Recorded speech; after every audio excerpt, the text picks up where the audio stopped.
So, good evening, everyone, and I welcome you to session 5 of Time Career Series. And today, with us, we have careers in operations and supply chains.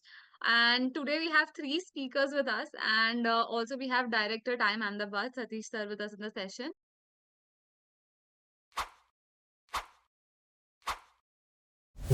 I did my engineering from NIT Kurukshetra in production engineering on the lines of mechanical and operations, that is the branch. And then I worked for a couple of years as an operation analyst in a manufacturing company. And then I decided that since it's non-tech, I will have to do MBA to make my career to a different direction. And then, but right from start, like due to my engineering branch and my work ex, I was interested in ops and supply chain management domain. I joined XLRI and completed my MBA in strategy and ops. Did my summer internship with Procter and Gamble in their supply chain team. When I graduated, I joined Vector Consulting Group, which is a ops consulting firm. And then I switched to Swiggy in their product operation team. And currently, I am working with Microsoft in their cloud supply chain team. This is my professional journey. So a very big congrats to all of you. Like Aditya, I'm also an engineer MBA. I feel most of you would fall into that category. So I passed out from Delhi College of Engineering as a mechanical engineer in 2014. Worked in some time in Technip FMC, that is an oil and gas engineering services firm. So worked there in two roles basically, one related to procurement and other related to design engineering. Moved on to IIM Calcutta to do my MBA. Passed out in 2020. Joined Vector Consulting Group. Learned a lot of new things there with respect to operations and strategy. Did actual real world implementation in terms of the field of operations. Post that, I moved to Amazon. I was working as a program manager there. So you can say it was a slight departure from your typical operations or a supply chain field, but it also was a learning and enriching experience at the same time in the field of program management. So I can take questions on that aspect. Post that, I took a career break for some time, and next month I would be joining Microsoft itself. So in their cloud supply chain team, the same role that Aditya was talking about. So yeah, happy to help you guys with whatever queries you have. Right, right. Okay, thank you, Ankit. Thanks for the introduction. Naman, can you please go ahead? Hi guys, same profile, engineer turned MBA. I just finished my first year from IIM Ahmedabad. I did my BTech in mechanical engineering from Nirma University. Passed out in 21. Post that worked for 2 years as supply chain manager. And currently I'm in Hyderabad doing my summer internship at Amazon as a inventory planner. That's really great. Amazon is a great company to be interning at. Moving on, we have Shubham sir. Shubham sir, please go on. Hi everyone. Some of you might already recognize me. But yeah, I take care of the Jamshedpur Center. I do not have ops any background. I am an MBA in marketing. But yeah, I'll be here to help you guys with any queries. Yeah, please go ahead. Right. Thank you, sir. Thank you. So we'll start the session by understanding, what exactly do you mean in by the when you say that you're, making a career in the field of operations and supply chain. So what is the definition of, the domain as such? Aditya, over to you. Yeah. See, it's just like broadly when we talk about career in corporate, right, as a whole. So there are three or four broad field that you can go at. While there are granular differences, but broadly it's sales, marketing, operation, and finance. Uh, I am keeping apart tech because that is something that's a pre-MBA kind of job role, because after MBA then it's product role. So out of all these, operation and supply chain consist. So if you talk about any company, right, a small startup or big MNCs or tech companies, FMCG companies, there are two functions which are drive the company as a large. So one is sales and marketing, which generates revenue for the company. Another is operations. When I say operations, it consists of everything: product operations, supply chain management, IT operations, everything that enables the company to make that sales at an efficient cost. So basically takes care of the costs and the contribution and the profit margins, right? So when we say a career in operation and supply chain, it goes into this bucket where you will be taking care of enabling the sales and revenue generating team of that company. and at the same time enabling them to make it at a most efficient cost and costs. So this is what it is in brief. Again, there are granular detail. There are different functions in it, in operation, in supply chain, that we can talk about later on. But as a whole, you will be helping sales team or revenue generating team to do it at an efficient cost. That's the gist of the operation and supply chain. That's very short yet very powerful. Thank you, Aditya. Moving on to Ankit. Yeah, I feel Aditya covered this very well. Like, if I want to summarize it in one sentence, I would say treat operations as something that is essential to run the company on a day-to-day basis, right? So anything that is required, whether it be say running a particular team or running a new initiative, right? So everything in that aspect would essentially fall under operations. Now, within that, you can have different facets, like supply chain and logistics could be one facet, right?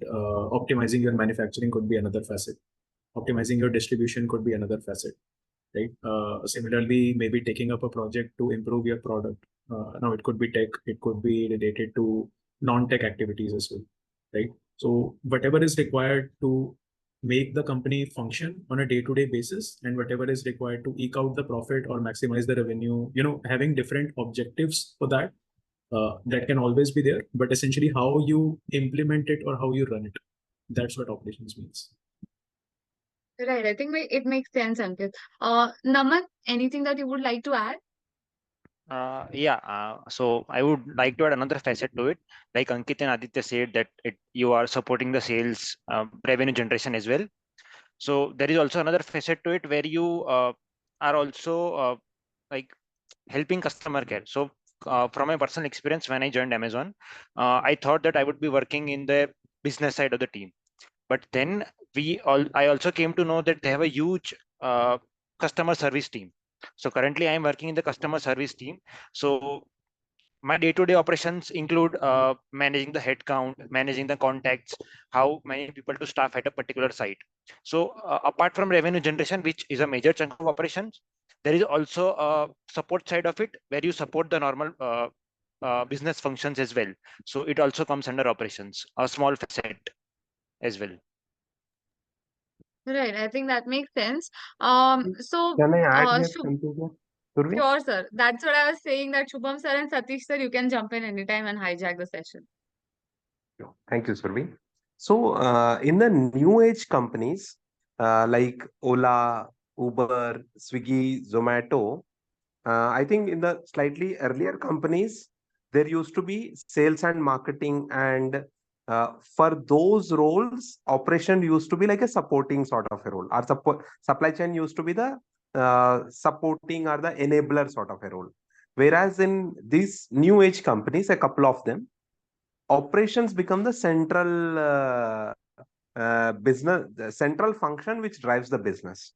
So just to give you some clarification, in companies like Ola, Uber, Swiggy, Zomato, operations manager, our city head is predominantly responsible for uh, demand supply matching, and that's where the magic happens. That's where the revenue gets generated for these type of companies. So in these companies, it's a very very critical role. In fact, in some operations heavy companies also like Oyo, it's a very very central role. So यहाँ पे operations team की जिम्मेदारी हो जाती है revenue generate करवाना, or removing the bottle necks so that more and more मतलब more and more orders can flow through the system. So that's where operations become a key role. And of course FedEx और e commerce logistics जो companies है ना, उनका supply chain becomes their primary role. मतलब delivery company के अंदर supply chain ही उनका revenue generating stream होने लग जाता है. So this is a subtle difference, but of course we can look at overall in other industries also. And back to you for the further conversation. Right, sir. I think what you said is really important, because in some companies, operation takes a front seat, whereas in other companies, it may be at the back seat, yet an integral part as well. Right. So, moving on, anyone who would like to chip in, please go ahead. We want to understand. So the majority of our crowd who is here today and who will be watching the recording of this session will be people who will be joining an MBA college in the next couple of months, right? So, essentially at this period, we all have a confusion as to what specialization to go for, what majors or minors should we select, right?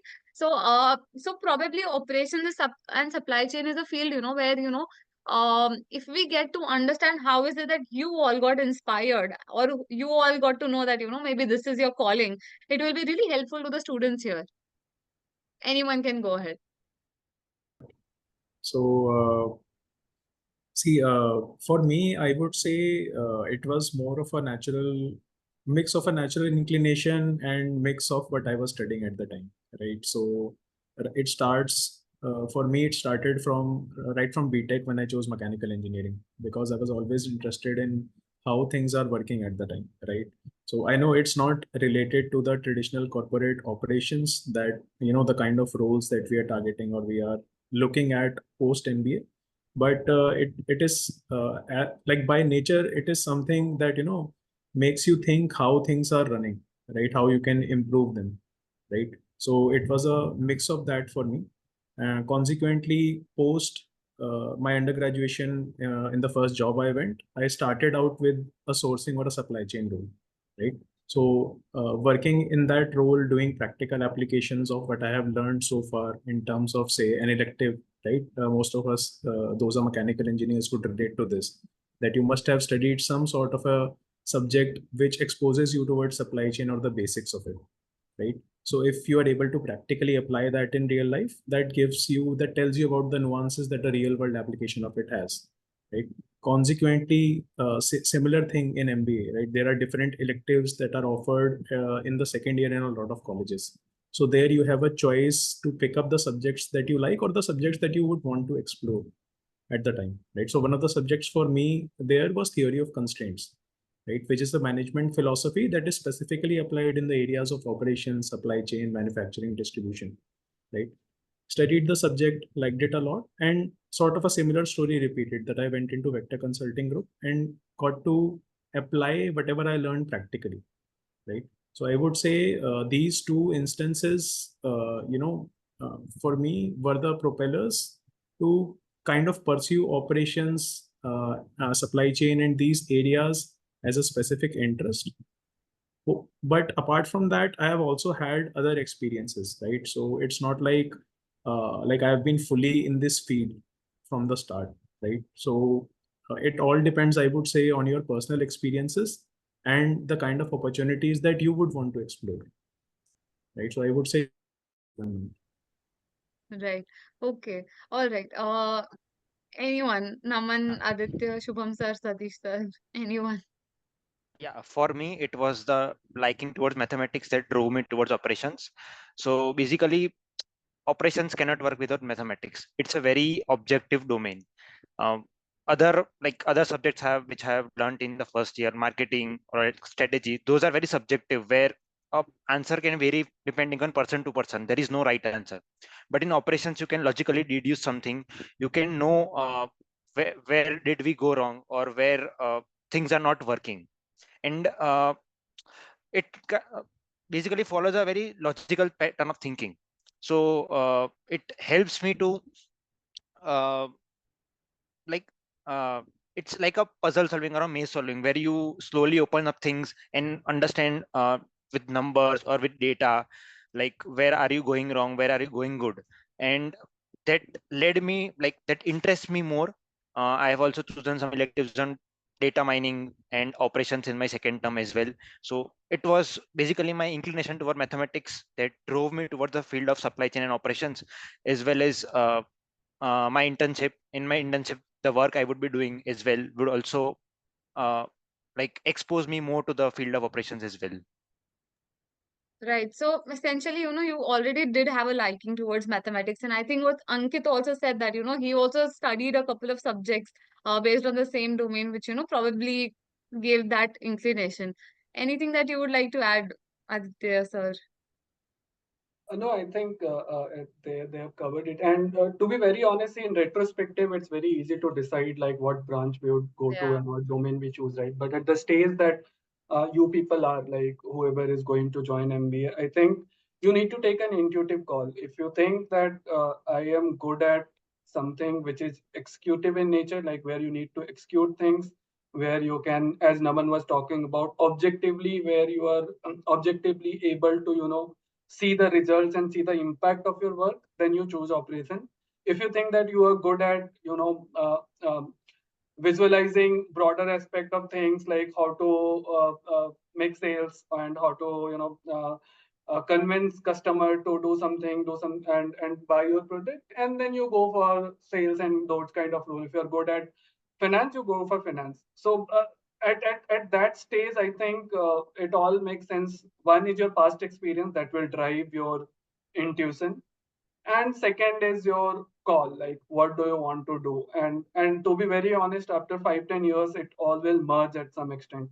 As Ankit was talking about, right, he started with sourcing, then he moved to vector consulting in TOC, and then he went to program management. Similarly, I started with the operation role, did my internship in supply chain, but that was a very technical supply chain kind of thing, IT supply chain, and then I worked for product manager in Swiggy. So while at the start it might seem like it's very different in nature, but essentially after 5-10 years it all will merge. Just that your domain knowledge will be getting deeper. You are getting deeper into domain knowledge. So rather than worrying about how to choose, whether to choose supply chain management or not, or operation or not, I think it's more wiser to think like, do you want to go into sales or do you want to go into finance? Like it's more of an elimination kind of technique that we can apply. So, but again, this all varies on personal experiences and personal intuition. So I'm not sure whether personally I will be able to give a run book on whether to choose operation or not. Right. Also, I But think also, yeah. Yeah, please go one on. thing that, and that is especially true for freshers, see, for people who have work experience, they already have some idea of what different domains are in various companies. And for them, it becomes a little easier to understand as to where they fit in. But especially for freshers, you need to actually, not ask yourself this question right now, but ask yourself this question after you join college, after you study a few subjects from different domains, and which you will be doing in your first term itself. You will be studying a subject on marketing, a subject on operations, a subject on finance.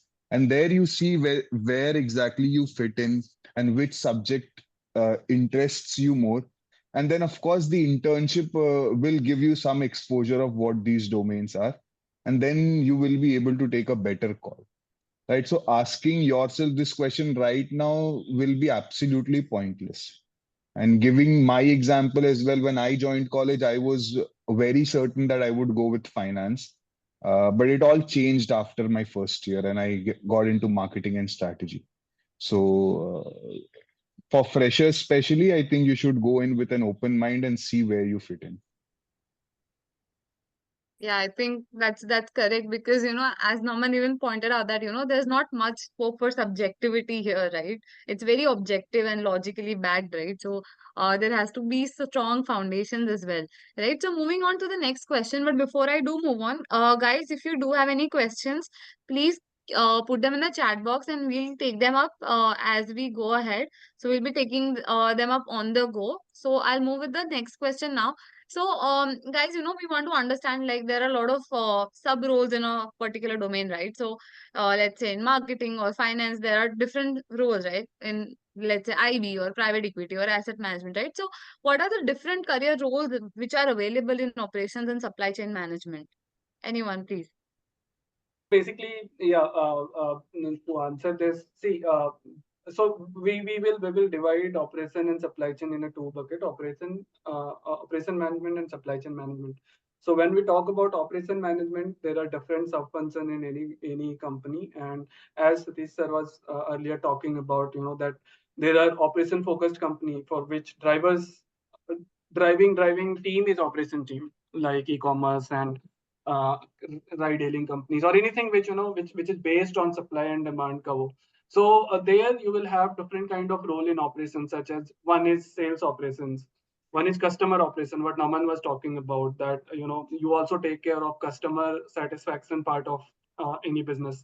Then there is IT operation, and then there is operation where you drive the logistics part of it, right? Where you see that, okay, if I'm say in Amazon, if someone is in operation team, they will have, a role where they will say ki, what is the tat and how do I improve it. So if it's a 2-day delivery, what is the target that I'm meeting for 2-day delivery, right? And similarly, in supply chain management, in Amazon itself, there will be a board role where you will work in a warehouse, out of a warehouse, which will we will manage an entire warehouse, saying that what is the inventory days that we are getting into, what is the stock level that we should maintain, then the efficiency of the work power that is working in warehouse, right? So that's a core warehouse management role. Then there is a in companies like FedEx or in a companies like eCart, where you will work on the logistic sides of it, the pure logistic and delivery side of things, right?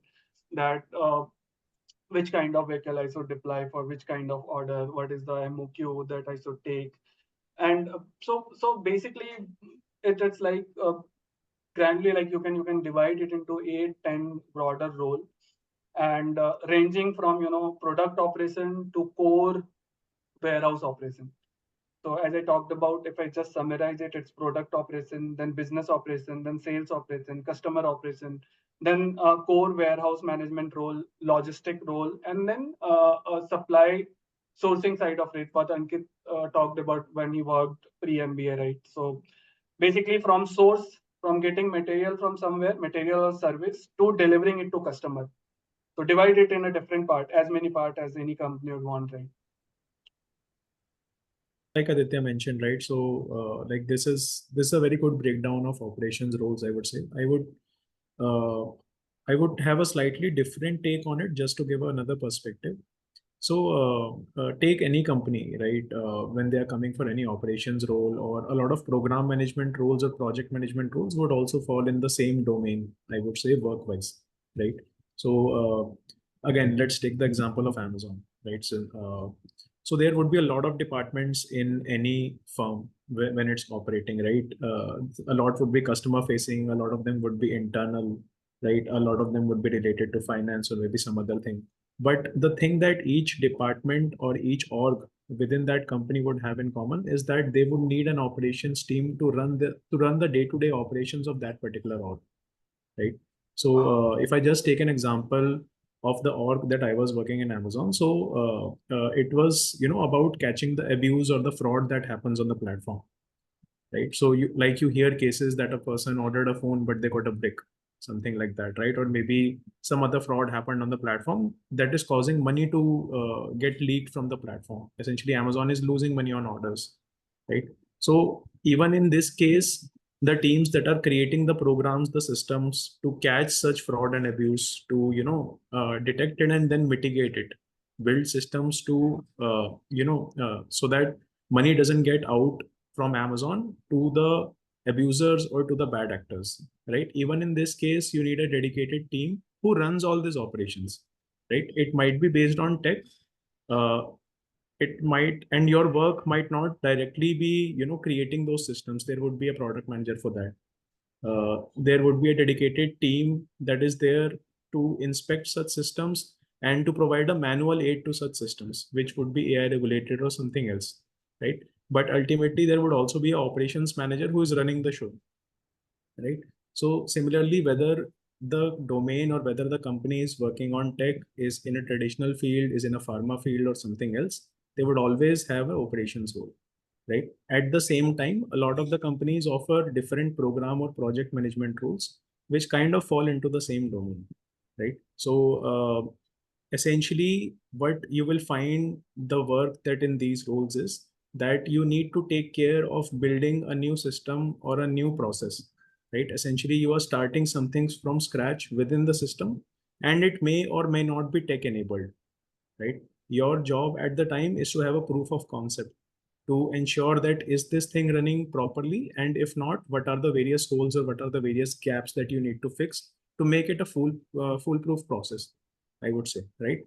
Kind of, I would say, like, it's 90% operations in that regard. So these are the another two things that you should keep in mind when splitting operations into different domains.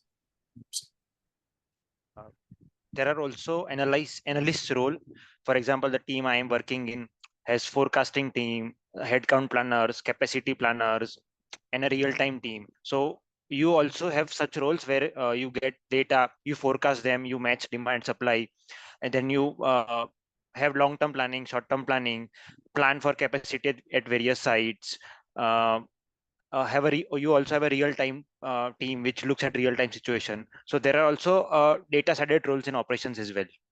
Right. Anything, Satish, sir, that you would want to add? No, I think pretty much they covered. So and speakers भी आज Right. ज्यादा है तो स्पीकरों को ही बोलने देते हैं. Yeah, I think that's correct. Also, we have a lot of engineers. I mean, all of you are mechanical engineers. Is there some sort of a pattern going on? Are mechanical engineers more prone towards it, or what is it like? No one else takes up operations, so we are the only people left. Okay, so now that we're on the subject of mechanical engineers, I would ask a personal query that I have.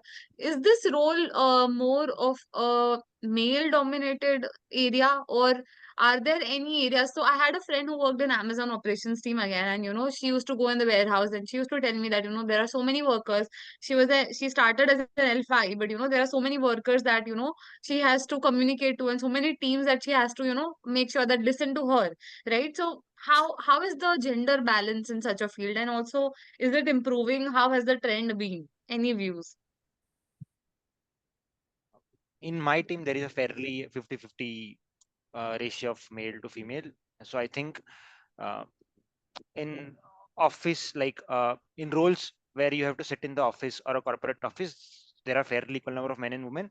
But on the shop floor, there might be some misbalance, having male dominated roles, because historically it has been going on. And see, not many females take up mechanical engineering. They either take computer science or IT. Hence, they are more inclined towards product management roles or strategy, or let's say marketing. So the supply is less, hence you find less women in this domain. That makes sense, Naman. But also, while you're talking about it, can you also talk about some of the obstacles or hindrances that a girl or a female? We also have a equal number of females in the session, also, right? So, any things which may cause a hindrance for a girl who is planning to opt for this field? Nothing like in this field that causes hindrance to a female. It's just that people do not prefer, and hence the preference goes on. Like your friends tell that I am going in this field, hence you feel that I should also go in this field as well. So there is nothing in operations or supply chain that hinders women taking it. Like it's not a male dominated, like you can't work with men, or men can only work in this field. It's nothing like that. So two things here, right? One, the mechanical engineering part. So I feel that different engineering domains like mechanical engineering, production engineering, instrumentation engineering, right? We typically see that there is more influx of, again, like Naman was saying, right, that they have a more male dominated ratio right at the beginning when you are taking the input. Right now, again, that is a purely personal preference, and it is obviously determined, I feel, by the kind of roles one typically pursues or the opportunities that are typically available right after your undergraduation, right? So it is the kind of work environment there that kind of dictates the input that is coming in. But at the same time, I feel that a lot of people who are pursuing these kind of engineering domains, they are more likely to get into operations is because they study operations or supply chain in some form or the other as an elective or during their 4-year engineering course, right? So they get that exposure towards what the field actually is. That is one part. Second, I would say that in terms of operations, at least that operations jobs that an MBA graduate would receive, right, post passing out, I feel that in those domains there is nothing that hinders or stops, any gender to work, right? First of all, I would want to say that. And secondly, again, it all boils down to your personal preference. Like when you talk to your seniors, when you look up various roles, right? So everybody has a preference which city they want to work in, what kind of a work environment they want to work in, right? So certain operations role maybe like maybe in a warehouse setting, like Naman was mentioning, But other operations roles can also be in a typical office setting in a city, right? So it's all about what you visualize, that what kind of a career you want, in which kind of a work environment setting you want, in which city you want it, in which kind of a company you want it. Like, do you want to work in a tech firm? Do you want to work in a traditional firm, right? So what kind of a focus in terms of work you are looking at, I would say that dictates it. But yeah, in terms of opportunities, or in terms of if there is anything that hinders women coming in, there's nothing like that. Okay, just to add to that, there's a specific pattern that we see between the undergraduate degree and the specialization that people choose. And that is especially true for operations. You see, majorly people going for operations are people who have an engineering undergraduate degree. And if you see engineering ka gender ratio, it is male dominated. And hence you will see that in the corporate as well. There's absolutely no other reason that I think is, why there is male dominance in operations as such. I don't think companies are specifically looking for male candidates, if that is the question, right? To be very Of honest. course, of Secondly, course, of course. people who are non-engineers, why are they not taking up operations? See, non-engineers again are either BBA graduates, BCom graduates who are majorly going for finance, or majorly going for a specialization. BBA candidates going for specialization that they've already taken up during their undergraduate degree as well, right? Uh, BCom graduates mostly going for finance or economics, those kind of domains. And therefore, we see very few non-engineers taking up operations, and subsequently, very few of them getting into operations, right? So I don't think there's any hindrance for any gender in operations role as such. Right, right, sir. I think that is really helpful. Thank you everyone for addressing it.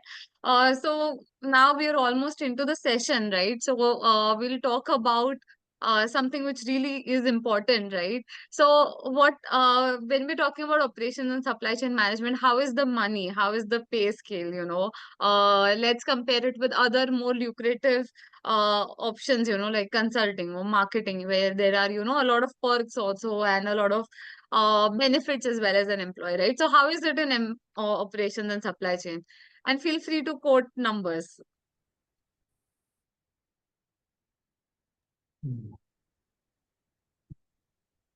Okay, so exact number के बजाय range भी बता सकते हैं.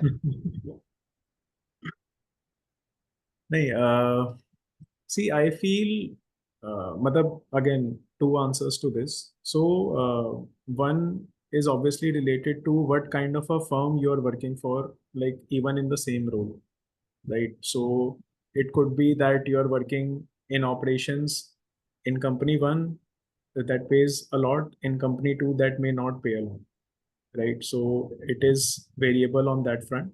But at the same time, matlab, if you typically look at it, so the top salary bracket wise, right? The If I have to segregate the jobs that come onto campus, so obviously finance, IB, consulting would take the top brackets, product management and tech, right? But at the same time, it is not that operations is at the bottom tier or it is a second class citizen, right? It is more about the kind of value you are adding in your role to that particular organization. So just to take another example, suppose you are going, like Amazon brings in a bold role or a bold path for candidates that go into operations during the campus recruitments in SIP and in the final placements, right? So for bold, they have particular niches in mind that, okay, we are going to place the candidates in this org, in that org, right? Similarly, you might go in an operations role in Uber, right? Uber used to pay a lot in 2016, 2017, 2018, during that boom phase that they were having, right? When they were growing exponentially. So if you talk about an operations person going into that role in that particular firm, you would be one of the highest paid people on campus, but that is not the scenario today, right? So it all depends, in what phase the company is at, right? Truthfully, I would say that. In terms of numbers, if you need a tentative idea, it can be anywhere between, I would say, 20, 22 LPA, and goes all the way up to 30, 32 LPA, right? So like just, it's a very, very rough number, but like again, at the same time, I would just like to add a disclaimer: please do not run after the jobs which are offering the highest salaries on campus. It's a very bad trap to fall into. Do not pursue that, right? But yeah, obviously keep an eye out of what different jobs are paying. That is also important. Not saying we should not consider that at all. But yeah, operations pays very well in the long run, definitely yes. In the short term, it might not. It would depend on the company and the exact kind of role you are going into from the campus. As rightly pointed out by Ankit, like every field will have its own spectrum, a median, a mean, and an average. Definitely, the median or the mean of operations would lie below consult or finance, but it's not so less that you can completely ignore it. Also, one thing to note that in those consult or sales, marketing, or fin, a very significant proportion would be a variable pay, whereas in case of operations you would get a very high amount of fixed pay. You are not expected to meet targets, and hence you will be getting a major chunk, let's say 70% to 80% of it of your salary is fixed pay, right? Also, as seen in Amazon, there are various levels. So when we get out of college, we are recruited at the L5 level. In 2 to 3 years, you go to L6. In another 5 to 6 years, you go to L7, and then you even get opportunities to work abroad, out of Seattle, out of US, right? So also it also boils down to work-life balance. How much, like, are you willing to work 18 hours a day to get a high-paying job, or you need a decent work-life balance? In the long run, money won't matter, because I have seen many people who work in consulting for 2 to 3 years, who work in fin for 2 to 3 years, and then leave. Like, my own manager worked in JP Morgan Chase for 2 to 3 years, and then like she left and came to Amazon, because she said that I just need work-life balance. I could not work 18 hours a day. So essentially, in the long run, money does not matter. It just boils down to your interest, and then what do you want at the end of at the end of time, after you, like, let's say, spend 20 to 25 years in corporate, all of you would be on equal footing as well. So it's like not a matter in long run. In short run, you may feel that I'm getting less stipend, or my friend earns more, but that doesn't matter. Yeah, less typing that कुछ that नहीं makes है sense. भैया, तुम्हारा stipend अच्छा ही है. Yeah, Uh, Amazon. Right. Anyone else would like to add? I will just use a cliche line from cliche movie के पैसे के पीछे मत भागो, वो पैसा आ जाता है बाद में. And it's true, like after 5-10 years you will earn enough money to not feel the difference that Naman was talking about, क्योंकि 20 and 30 में difference feel होता है, 70 और 80 लाख में कोई difference feel नहीं होता. So money will not be an issue. That is the bottom line. Right. I think that's really fair, right? So moving on, quickly we will talk about, how is how is it, to prepare for for a career in, let's say, supply chain and operations during an SIP season, right? So what are the things that you would probably add in your CV to probably stand out from the crowd? And also, if there are any courses or certifications that you could recommend to the people, because they have some time in their hands, right? Because they have a couple of months before they join, and somewhere in the term when the SIP season starts, right? So any courses, certifications, CV building, profile building, any tips? there are various Six Sigma, like, levels, green, yellow belt, green belt, black belt. So initially you could start with the white belt and then move on to green belt, but like there are some requirements which you need to follow. Otherwise, like, there are many companies online courses which issue black belts to anyone. Like, so please go through the requirements, that are you eligible for it, and then do the course. Another thing I would like to suggest is Excel formulas must be in your tips. You must be very well versed with Excel, and also, if you are not very good at mathematics, but you should be decent enough at mathematics, because essentially it is the bread and butter of operations and supply chain. So there would be questions in SIP regarding those mathematics. From my personal experience, what I have seen is non-engineers fear mathematics so much that they do not even try to attempt operation management subjects, or they don't even take electives of it, right? But it's just a myth that it's very math dominant. Like, you have calculators, you have everything at your fingertips now, so you just need to learn the basics and need to apply. So Excel and decent level of mathematics are a must for operations and supply chain.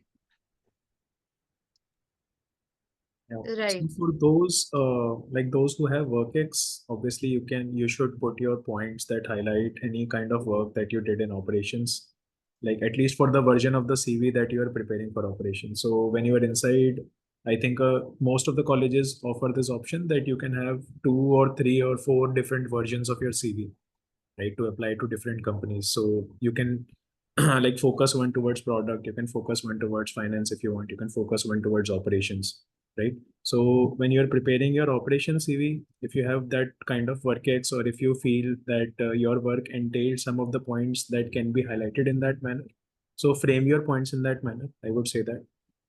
For those of you that do not have that work experience, or maybe if you want to want to apply for those roles, you have interest towards that.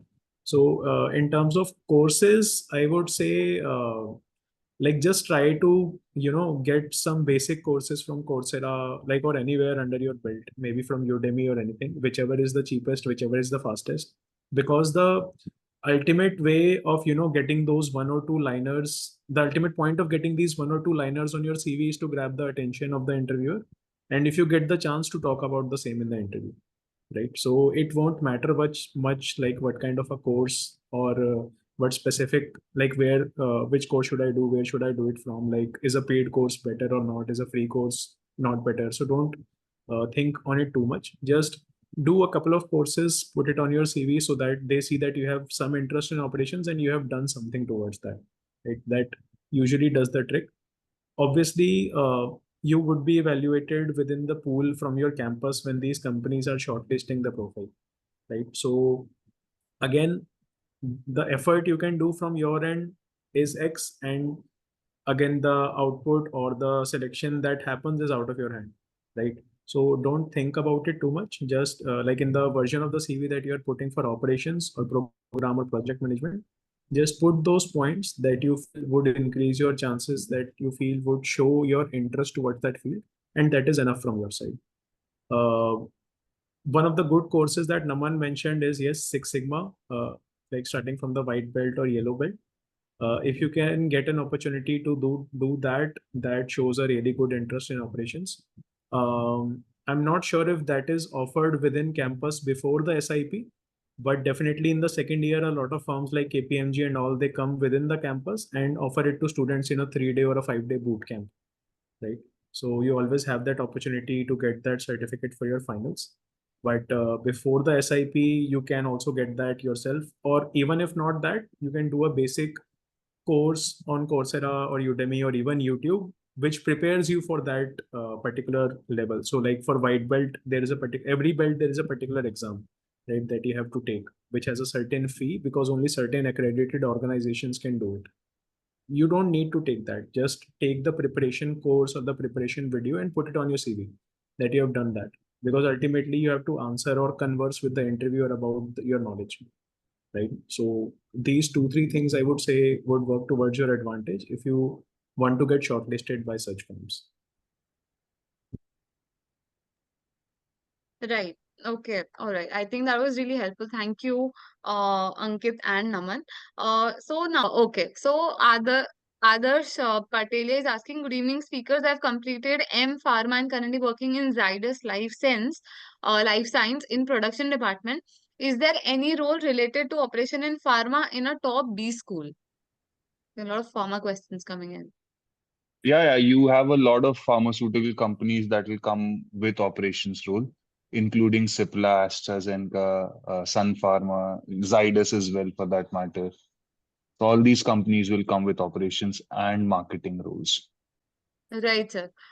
Sir, Dhruv Trivedi, he's asking that is it prerequisite to have a technical background before an MBA? is it not like it is not compulsory. One of my co-interns is a doctor. She's an MBBS. So like, if you are able to convince the interviewers, and if you are able to show your interest in operations, then you can definitely go. Having like said that, having a technical degree is a good platform to start with, but if you don't have, you can always build your profile. Right. So as you've already established as well, right? So once you have an experience, you would have a better idea of what exactly is it that you will be doing in the job, right? So better understanding is always a good idea, Yeah. Dhruv. Moving on, Nehanshi Vaidya is asking, what kind of skills a person must develop for specialization in operations and supply chain management, specifically for a non-engineer? I think this is a very, very valid question coming from a girl. So for a non-engineer, I would say again one thing like the courses I was talking about. So you can try different courses, and during the process of learning or doing those courses itself, you would also evaluate. You can also evaluate your interest towards that particular field.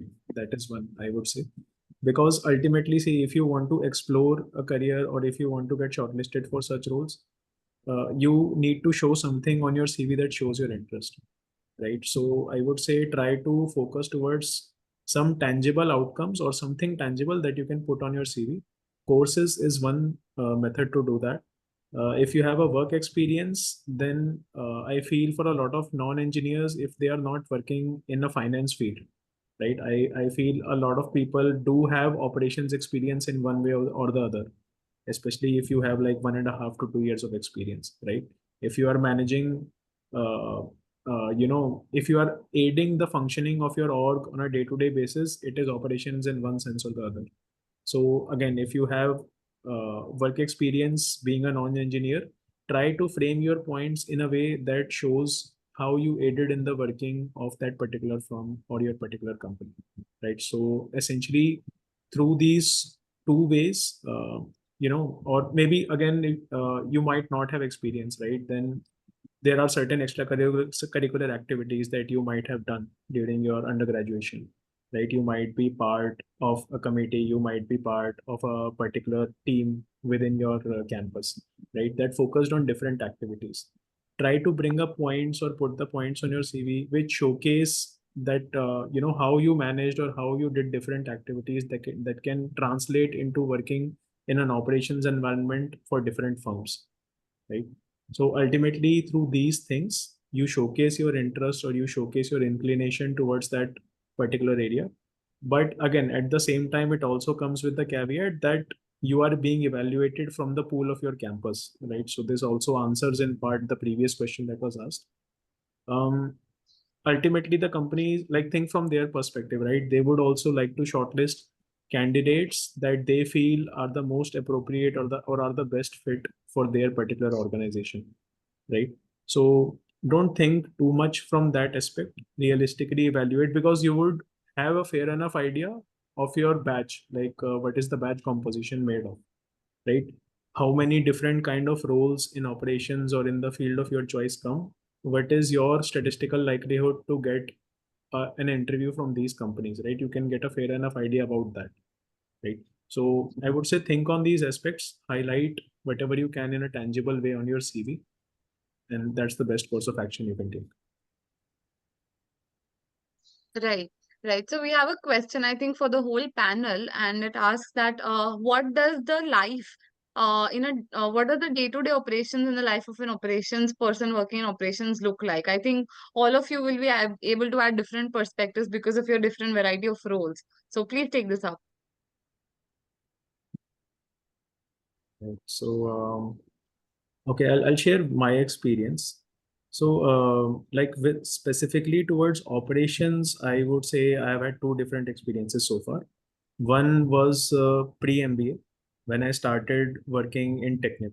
So essentially what it did was it built oil and gas refineries for different firms like ONGC, IOCL on tender, right? Um, so like constructing a refinery essentially has three aspects: engineering, like the designing part, procurement of different items or sourcing, and then constructing it, right? So I started out with, working as a buyer or in the sourcing department. And I was responsible for, negotiating with different vendors, identifying which vendor would be the best on the basis of cost, on the basis of timeliness, on the basis of quality. So vendor evaluation would be another part of that role, right? Uh, Vendor evaluation, vendor negotiations, creating different rating systems, ensuring that the material is actually reaching the site on time. So running that expediting process. Essentially more of a people management role where you have to deal with a lot of external stakeholders, right? So this was pre-MBA. Post MBA, majorly operations work was when I was working in Vector Consulting Group. So in that, the major ops works I did was related to sales operations, right? So working as a consultant in where you get a different client maybe every 3 or 4 months, like that is the scenario there. And in that you get specific objectives, like for the duration of the project that I went in, our specific objective at that time was to optimize the sales operations of them, right? So basically with the given workforce, with the given budget, how do you maximize their product reach within the market, right? So you visit different markets, you try to convince different retailers, distributors to get converted basis certain logic. You try to understand what is the demand of the customer, right? How you can tailor different schemes, different incentives, different initiatives that you want to run, which will maximize the revenue and the profit that the company is generating, right? So you essentially visit different cities to understand what is the pulse of the market there. You try to come up with different initiatives. You do the technical analysis, the mathematical analysis of those, like Naman was talking about. And yeah, that's how my typical day looked in the operation setting. Aditya, would you like to take this up? Yeah, it's same. I mean, I think people are worried a lot, but it's the same as any other role. Depending on, again, as I told, there are barely 2 or 3 demarcation. If you're working in warehouse, you will be working on shop floor, where your day will look like you will go into shop floor, stand there till whatever time it's running, see the constraint, remove it, manage the workforce. Or if you are an office, depending on the role that you are there, you will go and take the work. So I think as an overall, there's a top secret that I will reveal. It's very random. It is no generic or a run book to all this. So I can understand the anxiety that is coming through when you're joining the MBA. But one thing you should keep in mind, all of you, like that it's 70% randomness and 30%, you can take care of it. So focus on the 30% and leave the rest 30% to, whatever happens kind of thing. Just give your best. So and most of the people who join MBA has this anxiety or thoughts in their mind that which type of career field they will land into, how will they get into operation. The questions that are coming, right? And I will tell you, like, while uh, while it's true that you can do something to improve it and you should do, give your best, but you should also understand that it's not a 1 year or 2 year career that we are talking about, right? It's not a sprint. An SIP in sales and marketing does not necessarily mean that you will not get into an ops role in campus, or an ops role in campus does not mean that you will not leave that ops role and go into a product or consulting role later on. So identify all these once you are in the MBA, have lived that life, and as Shubham was talking about, that you have went through the courses. For now, till the time you join, just focus on 2 or 3 things that you can improve about yourself, starting communication, etc. And relax, like it's fine. Things are going to be all right. Yeah, that's a pretty chill perspective. Thank you for giving it, Aditya. Naman, over to you. So, taking things from my current role, so like we don't work in daily operations because we have been allotted projects, but I'll give you a brief about what the team does. So I'm the capacity planning team. So essentially what they do is they get the units, like how many products are shipped from the operations team from the warehouse. They forecast those.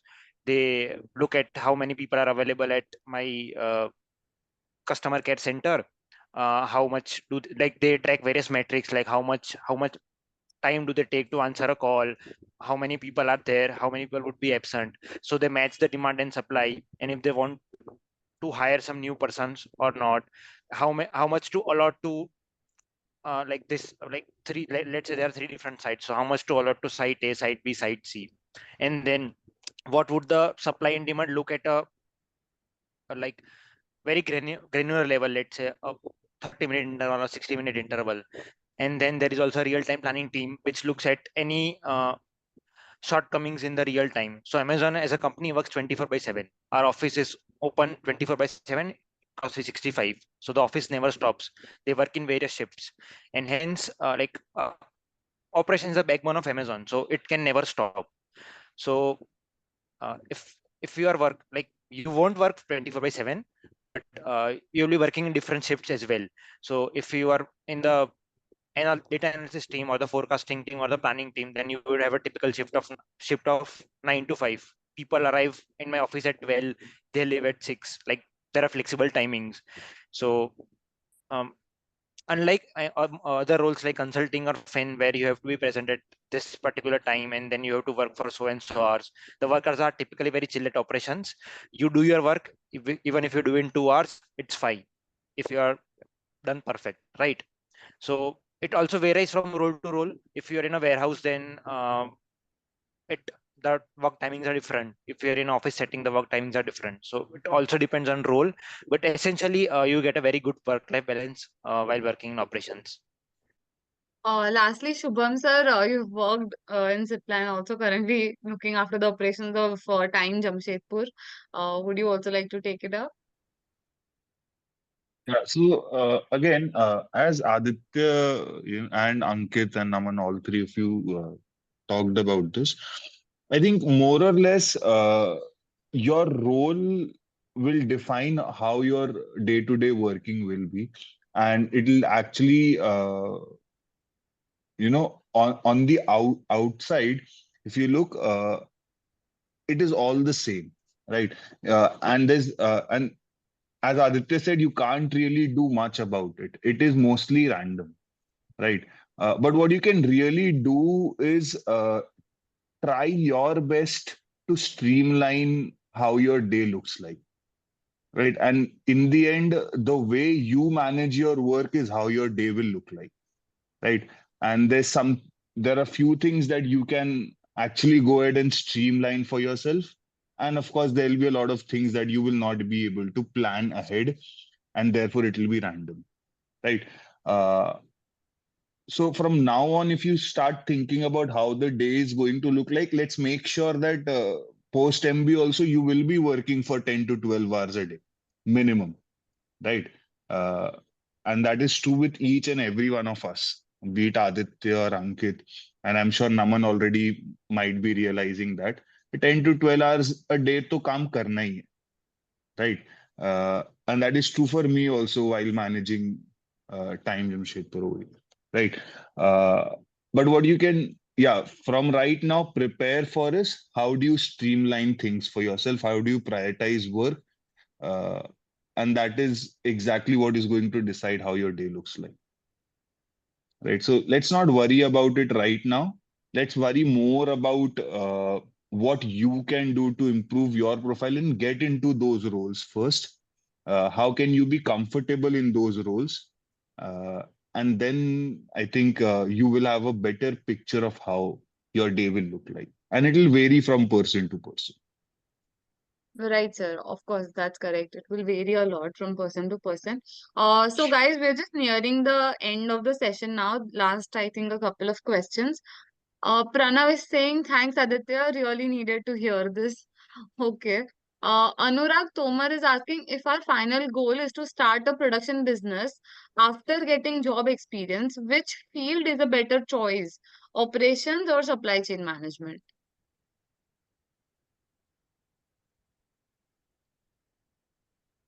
Doesn't matter. Yeah. I would say if you want to open your new business, then you must learn everything, right from sales, marketing, fin to operations. Yes, what Naman said is right. I think, yeah, well-rounded understanding of various domains is really important. Also, that's what an MBA aims to get us, right? So I think that is fine. So one question is that there are a lot of misconceptions associated to various domains, right? So in consulting, maybe it can be about the work-life balance, or in marketing, it can be about doing hardcore sales in the beginning, right? So are there any misconceptions which are associated with the field of operations and supply chain? And if yes, how is it that you would like to address it? Anyone, guys? So one was like it's male dominated. Only one function of operation and supply chain management, that is warehouse roles, are male dominated. Everything else is either fairly balanced or in a direction, moving in a direction to get it balanced. Every company is very open to get female candidate.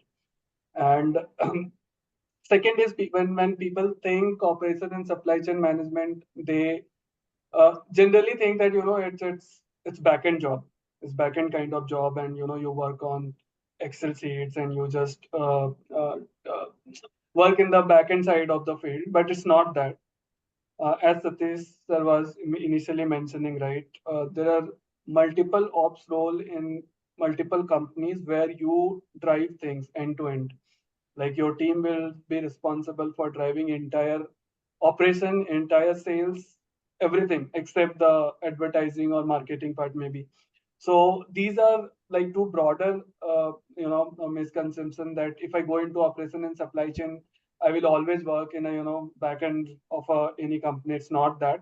Second, another one very prevalent misconception is that once you get into operation and supply chain, you will never be able to come out of it. And with I think out of three people who are present here, since someone is just interning right now, two of us has had experiences where we left operation, went into a different role, and came back into it. So that movement from any field to any field after MBA is very open. You just have to be a little smart about it. That's it.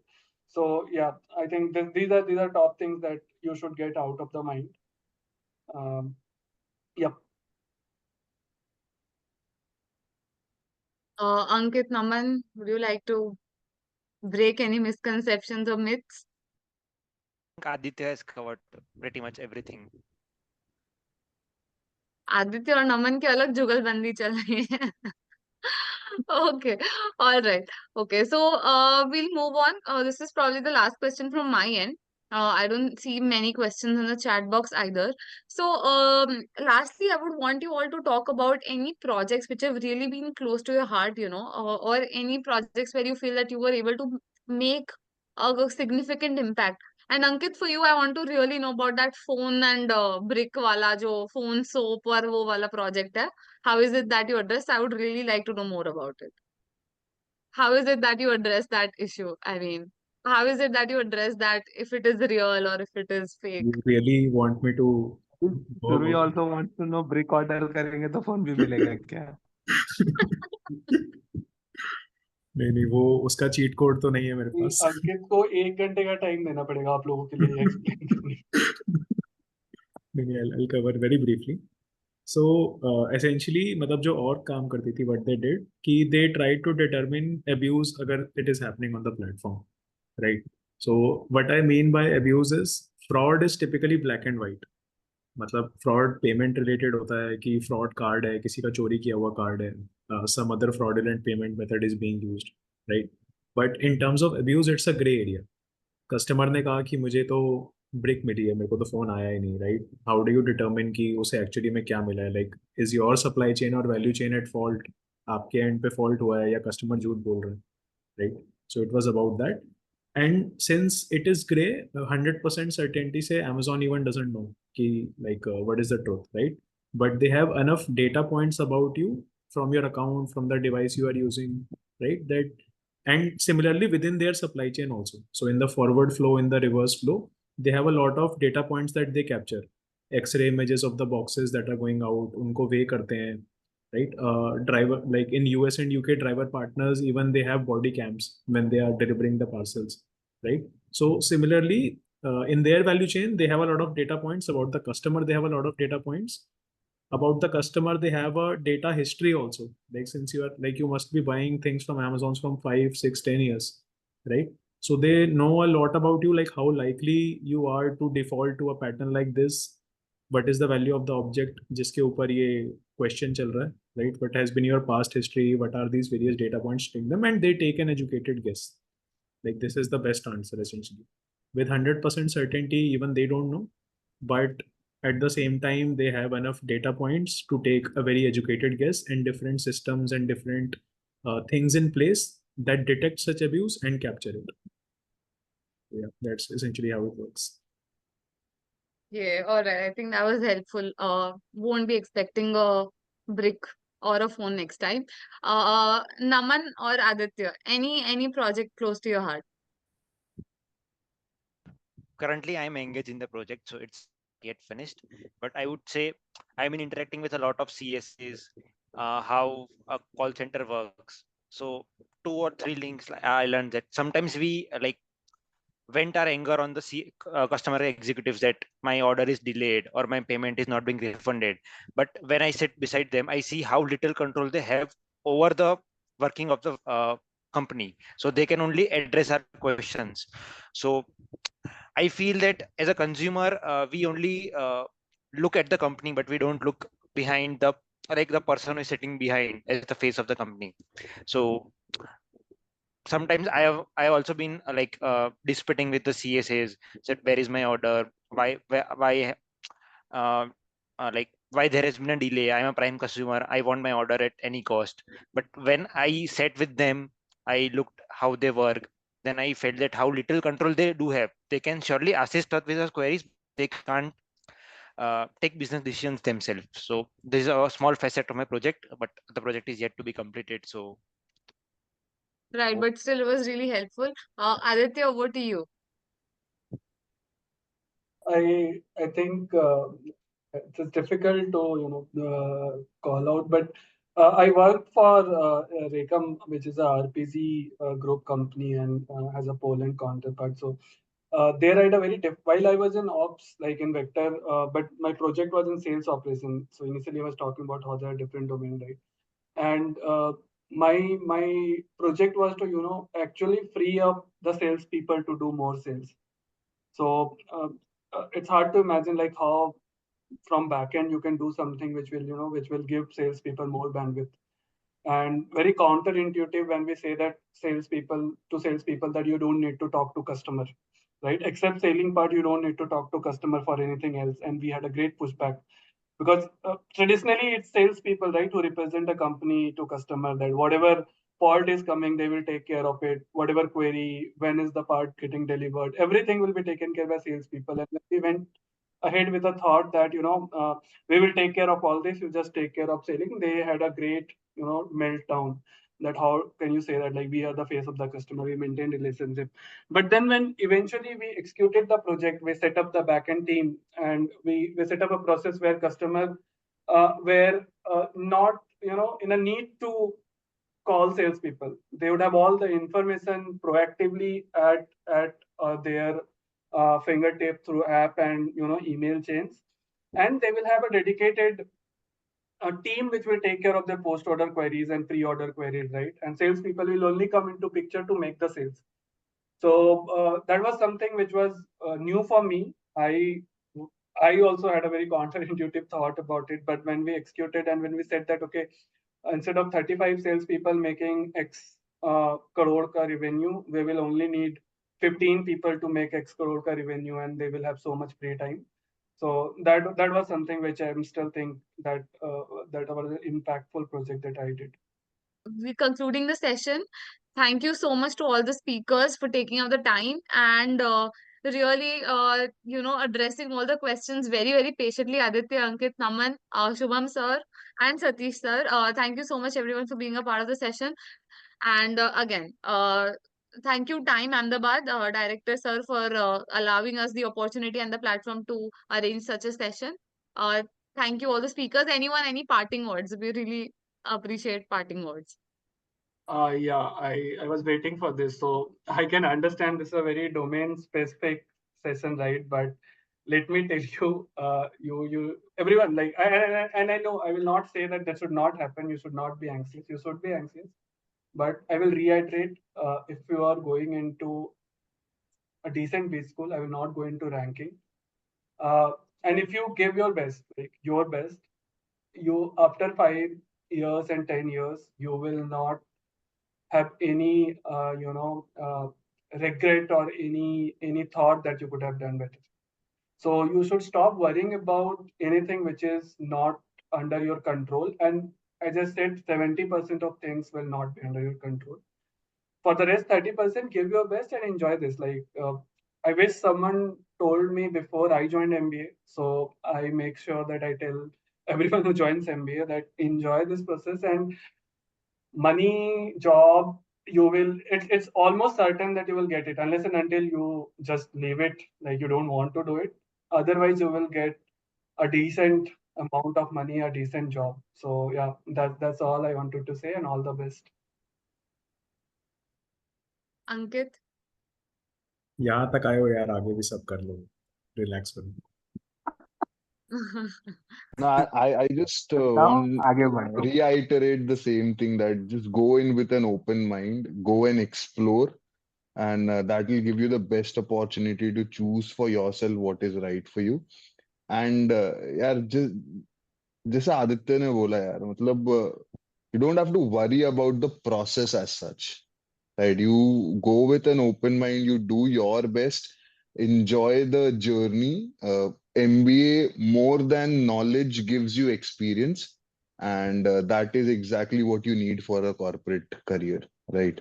So go into the process looking forward to that journey rather than being anxious about that journey. So